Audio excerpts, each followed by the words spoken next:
So you guys were I'm hearing a lot of you guys wanted a theme song shortened, so here we go.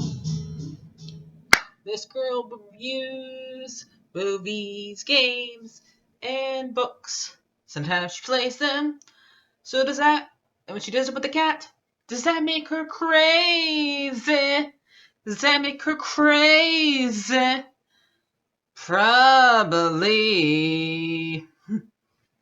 So, it's shorter. There you go. Crazycatlady or Martha Butler does not own any trailers or pictures. I use them under fair use, educational, for education and entertainment purpose. And then lastly, you have Howard. Oh gosh. Howard Ashman's contribution to Disney animation is so profound. Obviously, we adored him and his genius. Well, Howard was that rare force, a dramatist who understood how to use music effectively. Howard is referred to by Roy Disney as another Walt, which shocked me when I was interviewing him. Of all people, why would Roy say this about Howard Ashman? But he was, to us and to our generation, he was a Walt Disney type. And I think Howard Ashman was the key to much of our success. He was a great storyteller. He knew how to lyrically be funny. Alan Menken's music is accessible and complicated and beautiful. And the two of them really shaped what these movies were to become. He was highly in demand. And the fact is, he chose to use his talents in animation. When I was approached with an opportunity to work for Disney, period, I left it I said, what about animation? He came in from the outside, Jewish, gay, Baltimore, theater, nothing in common with us. I mean, we were all kids from Southern California. Yeah, we had been to the theater, but probably not in years, and we'd probably get forced to by our parents. When he came to Disney, he was offered 3 projects. He was offered an adaptation of the Tina Turner autobiography, I, Tina, which became What's Love Got to Do With It, live-action Thief of Baghdad, which found its way into our work on Aladdin, and Little Mermaid, animated musical, and he said, Little Mermaid. That was big. That was big. And Howard comes in and says, no, you don't understand. Telling stories with music is central to what Disney is, and here's how you do it. Howard kind of introduced us to his way of thinking. Howard Ashman brought our entire staff into the little feature animation theater on Flower Street, which was very tiny, and we all fit in it because there weren't very many of us. And he did kind of an oral history of the evolution of the American musical and the evolution of the Disney animated film. He sort of did these 2 parallel tracks and showed how they intertwined. I'm really a musical theater person, and I do see a very, very strong connection between these 2 media. And he had all these examples and all these songs he played and all these things that he told us that bolstered his point that these 2 types of storytelling were made for each other. And he sold us on it. Wherever you're creating something where the songs are in a context bigger than themselves, that's, in a sense, musical theater. Howard understood that. What would I give if I could live out of these waters? Intensity is better than, what would I give is better than noise. Yeah. You take the keynotes, the high notes of your story, when characters can't help but let their emotions run out, and they have to sing about it. Look at this stuff, isn't it neat? Wouldn't you think my collection's complete? So when somebody's in love and they have to sing, or when somebody's angry and the villain's out and they have to sing about it. So the songs aren't just pasted on, they're the tent poles that hold the movie up. You never had a friend like me. Big difference from what anybody else does still today. And Howard said, no, here it is. Here's 6 tent poles. I'm going to give them to you. They're called Belle and Be Our Guest and Beauty and the Beast and Gaston's Song. And you're going to string those tent poles up and we'll have a groovy tent to play with. I embraced it completely. Because how could you not? His stuff was so funny and tuneful and witty and such a joy to listen to. You couldn't wait to get back to the drawing board because his lyrics were so hilarious, they just demanded a drawing. and he revolutionized in every way what we did. He was such an integral part of the creation of those first 3 films, Mermaid, Beauty, and Aladdin. And there was such a hole left in his wake after his passing. But what I love about this movie is that it shows what was wonderful about Howard, what was terrifying occasionally about Howard, and that Howard, like all of us, was fragile and human, and how sad it is when somebody is somebody so gifted is taken from us so soon. He worked on Little Shop of Horrors. Do you guys want me to review that? Let me know. So, and he worked on Little Mermaid. He wrote a lot of the songs in Little Mermaid. He wrote Part of Your World, Under the Sea, Poor Unfortunate Souls. It was probably his idea to make Ursula look like a drag queen. So, now, the one that for Beauty and the Beast, he wrote, Be Our Guest, which I was quoting earlier. He wrote one that made the morning, where Belle's leaving the town, Our Little Town. And he also wrote that Kill the Beast song. One song that he wrote, I Want to Be Human, did get cut from the original one, but they brought it back on there in the new one, special edition. But new, better animation, basically. Let me see. And he also wrote the Beauty and the Beast song on there. And There's Something Strange. But he was mean and will force.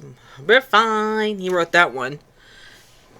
And for Aladdin, he wanted to have a little a different story, because usually when he comes up with songs, he tells the person directing this, which let me go and look to see who directed Aladdin.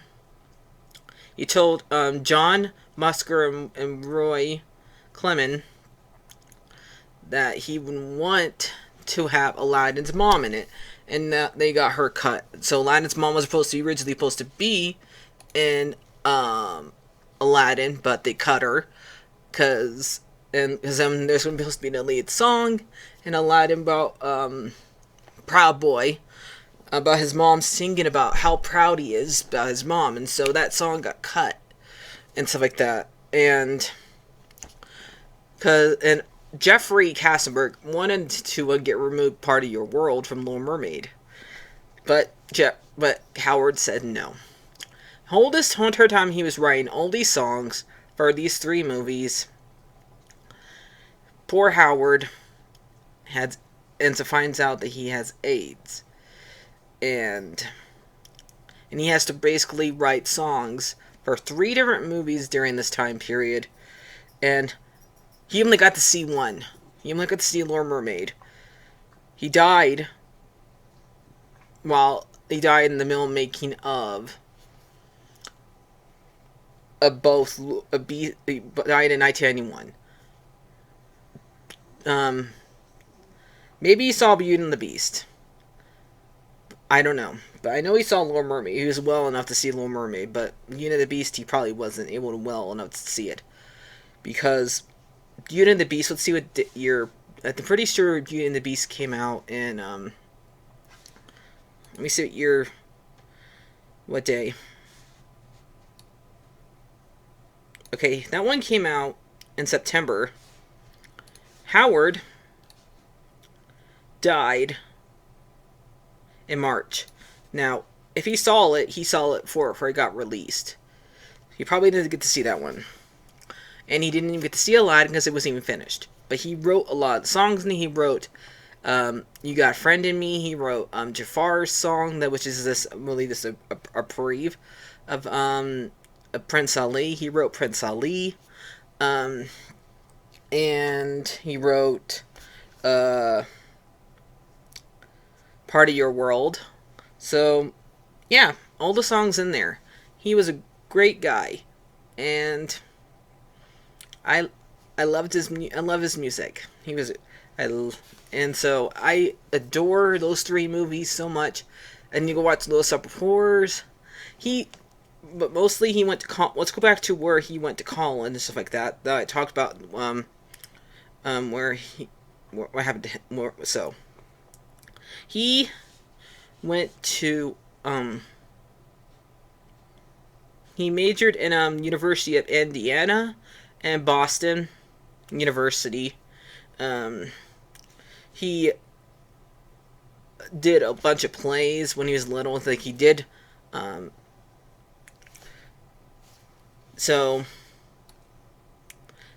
he did Aladdin when he was little and stuff like that. He also worked on Tina Turner's script and stuff like that.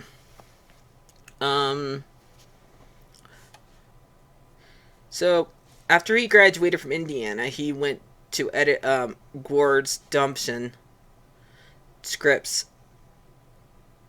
which was a 1989 play. Then after that, in 1977, he worked on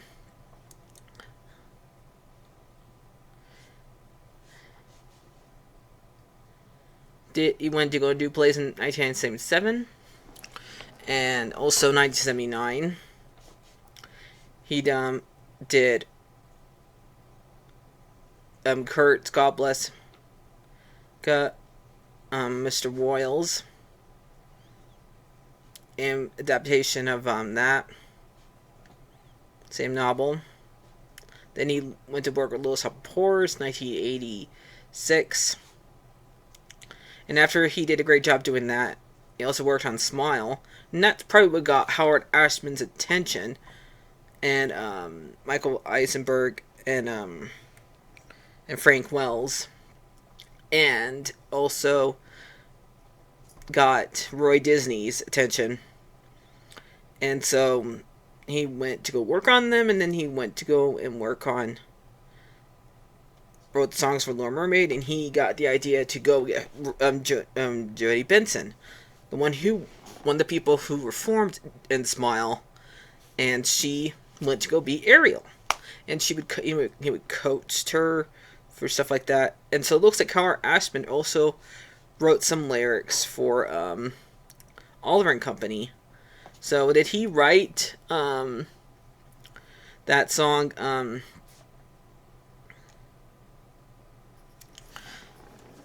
Did he write that song? What's that? Hold on, I forgot the name of it. Did he write Should I Worry? I made sure that, we got a bunch of songs here. We got Once Upon a Time in New York. He also got Slate, Streets of Gold, Good Company, the ending title, Why Should I Worry, Bedtime Stories, Perfect Isn't Easy, the rest, which Bette Midler sings, The Rescue, so let me go back and find out what else he worked on. Like I said, he worked on Tina Turner, Little Mermaid, and he won a reward. Let's find out what the ones he won rewards for. Little Mermaid, he won rewards. He won for Best Song for Under Your World. He was nominated for Mean Little Mother of Outer Space for Little Shop of Horrors. He was gonna get he got nominated for Kiss the Girl. For Beauty and the Beast, he won for Beauty and the Beast Best Song. He got nominated for Be Our Guest. He got nominated for Belle, and for Aladdin, which he didn't get to get. So Alan Menken and Tim Rice got that one for him since they also helped write the song with him. He got nominated for Friend and Me, but he got nominated for it. So, and for Beauty and the Beast, he got nominated for Best Music Song for Little Shop of Horrors 1983. He won for Outstanding Lyrics and nominated for Outstanding Director of Music. Beauty and the Beast, he was nominated for Outstanding Lyrics for Aladdin. Outstanding Lyrics. This is for like a bunch of ones that he had like this is for Aladdin, the remake. But I guess since he wrote that song, wrote those lyrics, that's why he would be counted for that, even though he wasn't live then. So those were all drama awards. So we're back to Little Mermaid. He won. Why did they say it twice? I don't get it. This is for that was this is Academy Awards, British Awards, Drama Awards, and Evening Standings Awards. So these ones are global Oscars awards. He won for The Little Mermaid Under the Sea for the global awards, and nominated for Kiss the Girl, and looks like he won the one for Beauty and the Beast and Be Our Guest. And still global awards, 19 Friend and Me nominated, and Prince Ali nominated. So let's see what these ones are. Grammy Awards. We got Little Shop of Horrors 1984. Best Written Cast nominated. Oliver and Company's Story from the Global Pictures 90. Best Recorded Animals nominated. A Little Mermaid Original Writers Recorders Soundtrack 1. Little Mermaid. Like I said, he already won Under the Sea. He gets nominated for Kiss the Girl. He won the one for Beauty and the Beast. For Beauty and the Beast, he won for. So nominated for Year of the Album. And basically, yeah. So looks like a lot of them, he won the same exact stuff. Like he won from Lager's Oscars for Beauty and the Beast, Little Shop of Horrors, and yeah. Now for Tony's, he was only nominated for these ones. Tony's, he was just nominated for Smile, Be Our Guest, for Smile, Little Mermaid, and Aladdin. So there you go. And so yeah, that's basically what I have to say about him. He was really great. It's sad that he had to die so young. It would be really great if he got to see all of these movies and stuff like that for it. So yeah. So hope you guys enjoy this little talk. So let's see what also he's credited for before I go. He got credited for the Convincer, the God Bless Him, God Bless You, Mr. Risen, and Little Shop of Horrors, Smile. So he did like 2 different Little Shop of Horrors, like I think a Broadway musical and a movie. He wrote Once Upon a Time in New York. Okay, that's the one he wrote. For Oliver and Company, and then Little Mermaid. And we also got he wrote the songs for Howard Ashman wrote the one. If you ever watched the cartoon All Stars thing in 1990, he wrote It's a Wonderful Way to Say No. That's funny. Beauty and the Beast and Aladdin. He wrote Arabian Night. I forgot that one. I just woke up today, so I'm just doing this when I'm still waking up. So if I forget anything, let me know, and maybe I'll do a follow-up. But I love this guy's music, okay? I love it. So I don't understand it. And so thank you, Howard Ashman. You are the one of the best songwriters out there. You gave a Little Mermaid her voice. You taught Aladdin how to fly a carpet, and you gave Beast his girl. So yeah, and then you made a singing plant sing and allowed him to eat to his heart desires. So yeah, thank you. So hope you guys enjoyed that. So I'll see you guys later. Like you were described, let me know if you want me to do anybody else like this and just talk about one person. So yeah, I'll see you guys later. Hope you guys make me part of your guys' world. Like, share, and subscribe, and bye-bye.